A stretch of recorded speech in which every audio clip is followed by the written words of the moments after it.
साथियों नमस्कार, मैं हूं दयाशंकर और आप सभी लोगों का स्वागत करता हूं।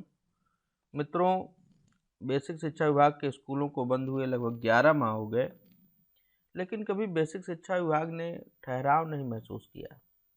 जुलाई से ही प्रशिक्षण, फिर दीक्षा ऐप पर निष्ठा ऑनलाइन प्रशिक्षण, फिर इसके बाद कोविड-19 की इन विषम परिस्थितियों में राशन वितरण या फिर कोई अन्य गतिविधि, कुछ न कुछ जरूर चलता रहा और हमारे सभी शिक्षक उसे बखूबी निभाते भी रहे।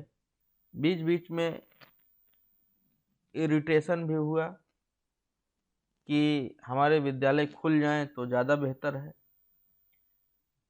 और जिस घड़ी का इंतज़ार था मित्रों, वो घड़ी आई। आज दिनांक 6 फरवरी 2021 को शिक्षा निदेशक बेसिक उत्तर प्रदेश महोदय के द्वारा विद्यालय जो हमारे बंद थे उनको खोलने के लिए निर्देश जारी हुआ। सभी जिलाधिकारियों के लिए ये पत्र है। कुछ नियमों और शर्तों के साथ स्कूलों को खोलने की बात की गई है, तो इस दृष्टि से इस पत्र का अध्ययन जरूरी हो जाता है और हम लोग ये समझें कि आखिर इसमें क्या बातें की गई हैं। तो मित्रों, ज़्यादा समय इधर उधर न करके हम आते हैं सीधे पॉइंट पर। ये पत्र भेजा गया है, जैसा कि मैंने बताया, शिक्षा निदेशक बेसिक उत्तर प्रदेश सभी जनपद के जिलाधिकारियों के लिए, जिसका टॉपिक है कोविड संक्रमण 19 के कारण बंद विद्यालयों को खोलने के लिए दिशा निर्देश जारी करने के संबंध में। महोदय, उपर्युक्त विषयक बेसिक शिक्षा अनुभाग शासनादेश इतना दिनांक 5 फरवरी का संदर्भ ग्रहण करने का कष्ट करें, जिसके द्वारा बेसिक शिक्षा विभाग के अंतर्गत कक्षा 6 से 8 तक के बच्चों के लिए विद्यालय शिक्षण कार्य दिनांक 10 फरवरी 2021, जी हाँ, इम्पॉर्टेंट पॉइंट सर, ये जो है 10 फरवरी 2021 से कक्षा 6 से 8 तक के विद्यालय एवं कक्षा 1 से 5 तक के बच्चों हेतु शिक्षण कार्य दिनांक 1/3 यानी 1 मार्च से प्रारंभ करने का निर्णय लिया गया है। जी हाँ, तो सर 10 फरवरी से हमारे जूनियर स्कूल और 1 मार्च से हमारे प्राइमरी स्कूल खोलने के लिए निर्णय ले लिया गया है। तत्क्रम में परिषदीय एवं निजी विद्यालयों की कक्षाओं के पुनः संचालन सुनिश्चित कराए जाने हेतु एसओपी यानी स्कूल खोले जाने के लिए जो योजना है संलग्न कर इस अनुरोध के साथ प्रेषित की जा रही है कि कोविड प्रोटोकॉल का अनुपालन सुनिश्चित कराते हुए विद्यालय संचालन कराने का कष्ट करें। जी हाँ, संलग्नक उक्तवत भौदी डॉक्टर सर्वेंद्र विक्रम बहादुर सिंह, शिक्षा निदेशक बेसिक। संलग्न है, ये बहुत सारे लोगों को ये भेजा गया है, आप एक एक करके देख सकते हैं। हम आगे बढ़ते हैं। बेसिक शिक्षा के अंतर्गत स्कूलों को पुनः खोले जाने के संबंध में निर्देश। भारत सरकार के आदेश दिनांक 30/9/2020 में निर्धारित मानक संचालन प्रक्रिया एसओपी निर्धारित मानक संचालन प्रक्रिया का पालन करते हुए बेसिक शिक्षा विभाग के अंतर्गत विद्यालयों को पुनः खोले जाने के संबंध में निर्देश निम्नवत हैं। पहला निर्देश है सर, प्रदेश के सभी परिषदीय निजी विद्यालयों के उच्च प्राथमिक स्तर कक्षा 6 से 8 तक की कक्षाओं को 10 फरवरी से और प्राथमिक स्तर कक्षा 1 से 5 तक की कक्षाओं को 1 मार्च से संचालित किया जाएगा।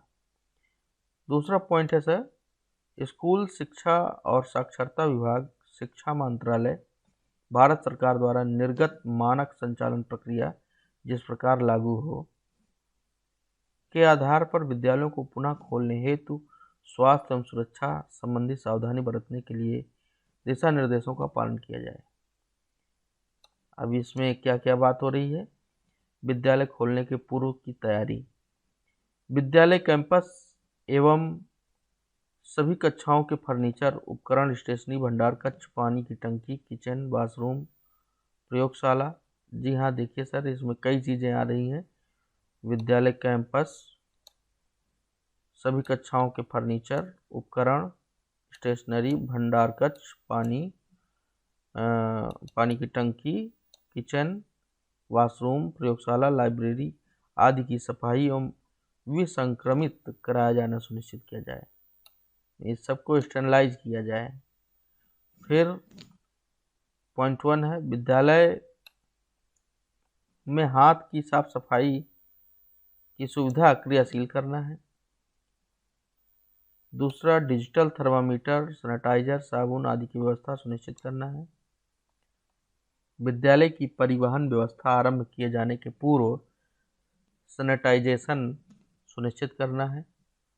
प्रधानाध्यापक द्वारा स्थानीय स्तर पर उपलब्ध स्वास्थ्य विभाग के चिकित्सीय स्टाफ से समन्वय स्थापित करते हुए आवश्यक मेडिकल सपोर्ट सुनिश्चित किया जाए। टास्क टीम का गठन करना। टास्क टीम का गठन करना क्या है? पॉइंट 1 है इसमें, विद्यालय के आकस्मिक सुरक्षात्मक संबंधी तैयारी के लिए विद्यालय प्रबंध समिति एवं शिक्षक उत्तरदायी होंगे। आकस्मिक सुरक्षात्मक संबंधी तैयारी के लिए एसएमसी और शिक्षक उत्तरदायी होंगे। गाइडलाइंस के अनुसार छात्र छात्राओं के बीच कम से कम 6 फीट की दूरी के साथ बैठने की व्यवस्था की जाए। यदि विद्यालय में एक सीट का बेंच डेस्क हो तो इसे भी 6 फीट की दूरी पर बैठने की व्यवस्था की जाए। यानी सर, बच्चों को दूर दूर बिठाना है, इसकी व्यवस्था करनी है। इसी प्रकार शिक्षक के स्टाफ रूम, कार्यालय, आगत कक्ष में 6 फीट की दूरी पर बैठने की व्यवस्था चिन्हित की जाए। सोशल डिस्टेंसिंग, ये पॉइंट जाता है सोशल डिस्टेंसिंग की ओर। तो विद्यालय के प्रवेश एवं निकास द्वार को भी विभिन्न कक्षाओं के अनुसार क्रमवार समय से आवंटित करते हुए जाने के लिए चिन्हित किया जाए। विद्यालय के सभी गेट को आगमन तथा प्रस्थान के समय खुला रखा जाए ताकि भीड़ एकत्र न हो। जी हाँ, भीड़ क्या ना हो, भीड़ एकत्र ना हो। जहाँ तक संभव हो पब्लिक एड्रेस सिस्टम का उपयोग अभिभावक विद्यार्थियों के लिए सुनिश्चित किया जाए। प्राथमिक विद्यालय के वर्ग कक्ष, बाहरी नोटिस बोर्ड, दीवार आदि पर सामाजिक दूरी का पालन करने के लिए मास्क लगाने, सैनिटाइजर से हाथ साफ सफाई या तो थूकने से प्रतिबंध के संबंध में मुद्रित पोस्टर का प्रदर्शन किया जाए। विभिन्न स्थलों यथा आगंतुक कक्ष, हाथ सफाई स्थल, पेयजल, टॉयलेट के बाहर जमीन पर वृत्ताकार चिन्ह 6 फीट की दूरी पर निशान बनाया जाए। तो सर, ये दूसरा पॉइंट टोटल जो है जाता है किस पर, जो बैठने की व्यवस्था है सोशल डिस्टेंसिंग के साथ होनी है। तीसरा पॉइंट है विद्यालय की समय तालिका। आइए इस पर देखते हैं क्या बात की गई है। प्रत्येक कक्षा में छात्रों की कुल क्षमता का 50% उपस्थिति प्रथम दिन रहे, शेष दिन 50% की उपस्थिति दूसरे दिन रहे। इस प्रकार किसी भी कार्य दिवस पर किसी भी कक्षा में कुल क्षमता का 50% से अधिक उपस्थिति नहीं होगी। तो इसका मतलब सर ये हुआ कि अगर 100 बच्चे नामांकित हैं तो मैक्सिमम 50 ही बच्चे विद्यालय आएँ, ज़्यादा बच्चे नहीं आने चाहिए। विद्यालय में कक्षाओं का संचालन निम्न शेड्यूल के अनुसार किया जाएगा। प्राथमिक स्तर पर क्या होगा भाई? सोमवार व बृहस्पतिवार को कक्षा 1 और 5, मंगलवार शुक्रवार को कक्षा 2 और 4, बुधवार व शनिवार को कक्षा 3। उच्च प्राथमिक स्तर पर सोमवार बृहस्पतिवार को कक्षा 6 और मंगलवार शुक्रवार को कक्षा 7, बुधवार शनिवार को कक्षा 8। इन्हीं सभी कक्षा के बच्चों को नहीं बुलाना है। जो 50% उपस्थिति है वो कक्षा वाइज बच्चों को बुलाना है। कक्षा 1 और 5 के बच्चे अगर सोमवार और बृहस्पतिवार को आ रहे हैं तो 2 कक्षा के बच्चे आएंगे तो स्वाभाविक है कि कुल नामांकन के सापेक्ष 50% से कम ही बच्चे रहेंगे। इसी प्रकार हर कक्षा के लिए है। विद्यालय जिन कक्षाओं में विद्यार्थियों की संख्या अधिक है वहाँ पर 2-2 पालियों में कक्षाएं संचालित की जाएंगी। इस संबंध में निर्णय स्थानीय परिस्थितियों को देखते हुए प्रधानाध्यापक एवं विद्यालय प्रबंध समिति द्वारा लिया जाएगा। जिन विद्यालयों में नामांकन अधिक हैं उन्हें 2 पालियों में संचालित किया जाए तथा प्रत्येक शिफ्ट में समय को परिस्थिति अनुकूल कम किया जा सकता है। जिन विद्यालयों में नामांकन अधिक है उन्हें 2 पाली में संचालित किया जाए तथा प्रत्येक शिफ्ट के समय को परिस्थिति अनुकूल कम किया जा सकता है। यदि कक्षा कक्ष का साइज छोटा है तो कंप्यूटर रूम, लाइब्रेरी, प्रयोगशाला आदि का भी उपयोग बैठने एवं 6 फीट की दूरी का पालन करते हुए उपयोग किया जा सकता है। विद्यालय स्तर पर होने वाले आयोजन बैठक के संबंध में विद्यालय को ऐसे आयोजन से बचना चाहिए जहाँ पर भौतिक दूरी का पालन करना संभव न हो। समारोह, त्यौहार, खेल कूद आदि के आयोजन से विद्यालय को बचना चाहिए। विद्यालय असेंबली कक्षा शिक्षक के निर्देश में विद्यार्थी की कक्षाओं में ही अलग अलग किया जा सकता है जिससे कि भौतिक दूरी का पालन किया जा सके। कक्षा में नए नामांकन के समय केवल अभिभावक को ही रखा जाए।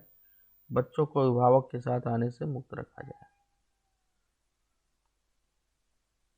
केवल अभिभावक को ही रखा जाए। कक्षा में नए नामांकन के समय केवल अभिभावक को ही रखा जाए। बच्चों को अभिभावक के साथ आने से मुक्त रखा जाए। माता पिता या अभिभावक से सहमति। छात्र छात्राओं के विद्यालय उपस्थिति के पूर्व माता पिता अभिभावक से अनिवार्य रूप से सहमति ली जाए। सर यानी अभिभावक से सहमति पत्र जरूरी है। ये प्रारूप जो है इसमें अटैच है तो इस प्रारूप पर हम अभिभावक से सहमति ले लेंगे। यदि विद्यार्थी परिवार की सहमति से ही घर से ही अध्ययन करना चाहते हैं तो उन्हें अनुमति दी जाए। ऐसे सभी विद्यार्थियों के अध्ययन संबंधी प्रगति का योजनाबद्ध तरीके से अनुश्रवण की व्यवस्था की जाए। चिकित्सा सुविधा की उपलब्धता सुनिश्चित करना, ये अगला पॉइंट है, इम्पॉर्टेंट पॉइंट है कि भाई सुविधा की उपलब्धता को सुनिश्चित करना है। विद्यालय या उसके नज़दीक स्थल पर स्वास्थ्य कर्मी, नर्स, डॉक्टर, काउंसलर की उपलब्धता सुनिश्चित की जाए जो छात्रों के शारीरिक व मानसिक स्थिति की जांच हेतु उपलब्ध रहे। विद्यालय के शिक्षक एवं छात्रों को नियमित स्वास्थ्य की जांच की व्यवस्था की जाए। यदि विद्यालय में किसी छात्र अथवा स्टाफ को कोरोना पॉजिटिव या संदिग्ध केस पाया जाता है तो उस विद्यालय में तत्काल आइसोलेट किया जाए और डॉक्टर द्वारा परीक्षण किए जाने तक मास्क, फेस कवर सुनिश्चित किया जाएगा। वह छात्र छात्राओं की पॉजिटिव रिपोर्ट होने की संदिग्धता की स्थिति में प्रोटोकॉल के अनुसार कार्रवाई की जाएगी। प्रधानाध्यापक द्वारा बच्चे के अभिभावक तथा निकटस्थ चिकित्सालय को तत्काल सूचित किया जाएगा तथा डॉक्टर के परामर्श के अनुसार कार्रवाई की जाएगी। विद्यालय में उपस्थित एवं अवकाश संबंधी नीति को पुनर्भाषित किया जाए। अधिकतम उपस्थिति के लिए पुरस्कार, मानदेय को हतोत्साहित किया जाए। एकेडमिक कैलेंडर को सभी कक्षाओं संबंधित परीक्षा के लिए योजनाबद्ध किया जाए। सूचना संकलन, सभी छात्र, अभिभावक, माता पिता, उनके स्वास्थ्य संबंधी स्थिति, अद्यतन यात्रा से संबंधित स्वघोषणा पत्र लिया जाए। विद्यालय खोलने के बाद की तैयारी, ये दूसरा पार्ट है सर, इसका दूसरा पहलू विद्यालय खोलने के बाद की तैयारी है। तो इसमें क्या चीज़ है, थोड़ा सा आइए अध्ययन करते हैं इसका। कैंपस एवं आसपास के क्षेत्र में नियमित स्वास्थ्य एवं सफाई के पर्यवेक्षण की व्यवस्था की जाए। विद्यालय के परिसर की प्रतिदिन सफाई की जाए। विद्यालय की सफाई व्यवस्था में विद्यार्थियों को कदापि न लगाया जाए। विद्यार्थियों को कदापि न लगाया जाए सफाई व्यवस्था में। पर्यावरणीय सफाई प्रक्रिया का पालन करते हुए अपशिष्ट पदार्थों के निस्तारण, पेयजल एवं जल निकास की समुचित प्रबंध सुनिश्चित किया जाए। सामान्यतः छुए जाने वाले तल यथा दरवाजे, कुंडी, डैशबोर्ड, डस्टर, बेंच, डेस्क आदि की निरंतर सफाई और सैनिटाइजेशन सुनिश्चित किया जाए। सभी अधिगम शिक्षण सामग्री का भी सैनिटाइजेशन किया जाए। कचरा का निस्तारण डस्टबिन में किया जाना चाहिए। यह तथा फेंकने से बचना चाहिए। डस्टबिन साफ और पूरी तरह से ढका होना चाहिए एवं उचित जगह पर रखा होना चाहिए। हाथ सफाई के स्थल पर साबुन एवं साफ पानी की उपलब्धता होनी चाहिए। बाथरूम एवं शौचालय को नियमित अंतराल पर सफाई एवं विसंक्रमित किया जाना सुनिश्चित किया जाए। साफ पानी पीने की उपलब्धता सुनिश्चित, साफ पानी पीने की बात हो रही है। साफ पीने का पानी की उपलब्धता सुनिश्चित करने के साथ ही विद्यार्थियों को घर से पानी की बोतल लाने के लिए प्रोत्साहित किया जाए। विद्यालयों में संचालित पुस्तकालय में भी 6 फीट की दूरी का पालन करते हुए बच्चों की उपस्थिति निर्धारित की जाए। छात्र छात्राओं के सुरक्षित ठहराव की व्यवस्था। सभी विद्यार्थी विद्यालय में शिक्षक एवं कर्मी जो कार्य पर आएंगे उन्हें नियमित रूप से मास्क पहनने के निर्देश दिए जाएं। विशेषकर उस समय जब वे क्लास में हो या समूह में कोई कार्य कर रहे हो या प्रयोगशाला में कार्य कर रहे हो या पुस्तकालय में अध्ययन कर रहे हो। बच्चों के परस्पर एक दूसरे से मास्क अदला बदली नहीं करने का निर्देश दिया जाए। जहाँ तक संभव हो विद्यालय द्वारा संपर्क विहीन उपस्थिति पद्धति, ऑनलाइन उपस्थिति प्रक्रिया को अपनाया जाए।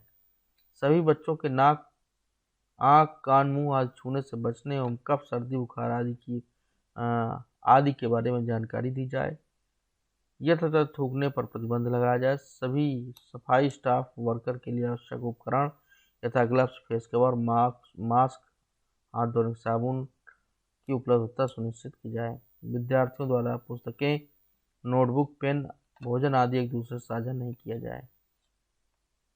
विद्यालय संचालन तक कक्षा कक्ष के दरवाजे यथा आवश्यकता अनुसार खुले रखे जाएं। बाहरी वेंडर को विद्यालय के अंदर खाद्य सामग्री की बिक्री से रोका जाए। विद्यालय परिवहन की बसों आवागमन की व्यवस्था सर परिषदीय विद्यालयों में जहाँ तक है बस की कोई बात है ही नहीं, तो इस पॉइंट से कोई मतलब विशेष रूप से नहीं है। आगे आते हैं दिव्यांग बच्चों के संबंध में शासनादेश इतना दिनांक 22 जनवरी 2020 में दिए गए निर्देशों के अनुसार कार्यवाही की जाएगी। मध्याह्न भोजन के संबंध में ये सेंसिटिव है, ये पॉइंट जो है सेंसिटिव पॉइंट है। मध्याह्न भोजन के लिए क्या है, मध्याह्न भोजन योजना के अंतर्गत आच्छादित विद्यालयों में निर्धारित कोविड-19 प्रोटोकॉल के अनुसार कार्यवाही संपादित की जाएगी। उपरोक्त सामान्य प्रोटोकॉल के साथ साथ निम्नलिखित बिंदुओं पर अनिवार्य रूप से पालन सुनिश्चित किया जाए। रसोइयों या उनके परिवार के सदस्यों को कोविड-19 संक्रमित न होने, उनके उचित स्वच्छता संबंधी स्वयं की रसोइयों या उनके परिवार के सदस्यों के कोविड-19 से संक्रमित न होने, उनके उचित स्वास्थ्यता संबंधी स्वयं की घोषणा पत्र प्राप्त किया जाए। रसोइयों को विद्यालय में प्रवेश करते हुए हाथों को सैनिटाइजेशन कराने व अच्छी तरह से धुलवाने के उपरांत प्रवेश दिया जाए। सभी रसोइयों को रसोई घर में मास्क पहनना अनिवार्य होगा और किसी भी प्रकार के आभूषण को पहनने की अनुमति नहीं होगी। रसोई घर में प्रयोग किए जाने वाले बर्तनों,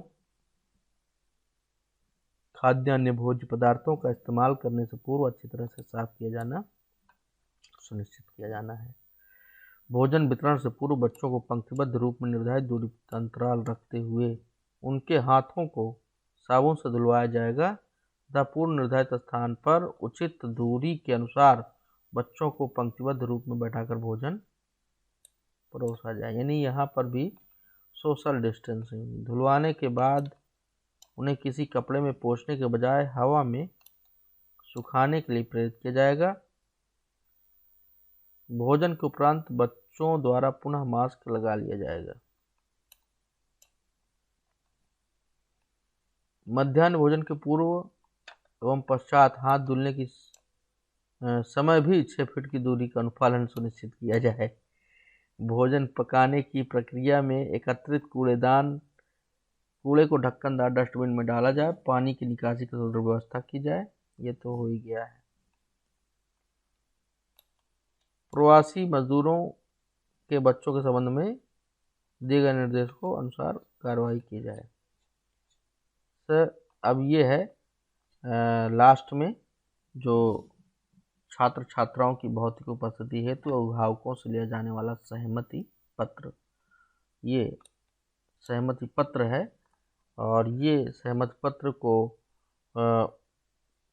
गार्जियन या माता पिता क्या करेंगे, अपना हस्ताक्षर और नाम पता ये लिख करके और जमा करेंगे, तब हम उनके बच्चों को बुलाएंगे। ओके सर, तो हम लोगों ने देखा कि ये जो निर्देश है 2 बिंदुओं पर केंद्रित है, सोशल डिस्टेंसिंग और हैंड वॉशिंग। तो हैंड वॉशिंग की व्यवस्था हो और सोशल डिस्टेंसिंग का पालन करते हुए हमको विद्यालय संचालित करना है। ये संदेश इस पेपर से, इस पत्र से मिल रहा है। तो आपने सर इस पत्र का अध्ययन किया, इस वीडियो के माध्यम से इस मैसेज को आपने लिया, इसके लिए बहुत बहुत धन्यवाद।